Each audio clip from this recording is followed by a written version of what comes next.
Guys, এই যে আজকের বার্থডে বয়, বলো আজকে কি কি রান্না হয়েছে, তুমি নিজের মুখে বলো কি কি আছে বলো। ভাত তাড়াতাড়ি হয়েছে, বলবে। পটল ভাজা হয়েছে, ভেন্ডি ভাজা হয়েছে, কুমড়ো ভাজা হয়েছে, মিষ্টি আলু ভাজা হয়েছে, ইলিশ মাছের লেজা ভাজা হয়েছে, এদিকে স্যালাড, এখানে হচ্ছে সজনে ডাঁটা দিয়ে ডাল, এখানে হচ্ছে ইলিশ মাছের কুমড়ো দিয়ে ঝোল, এখানে হচ্ছে চিকেন কষা, এখানে পায়েস, চাটনি, পাঁপড়, মিষ্টি দই, 5 রকম মিষ্টি, আইসক্রিম, লাস্টে জলজিরা, কোল্ড ড্রিঙ্কস। ওটা কেমন লাগছে তোমার? এত আয়োজন আমি তো ভাবতেই পারিনি আজকে এত কিছু আয়োজন কীভাবে করলে তুমি একটু সময়ের মধ্যে।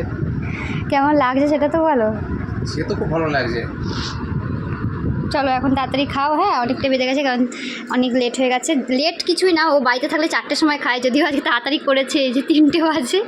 তো চলো ঘরেই খেতে বলছে, যে রান্নাঘরে এত গরম।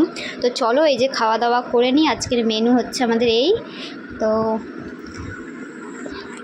টাটা, চলো তাড়াতাড়ি খাওয়া দাওয়া করে নিই।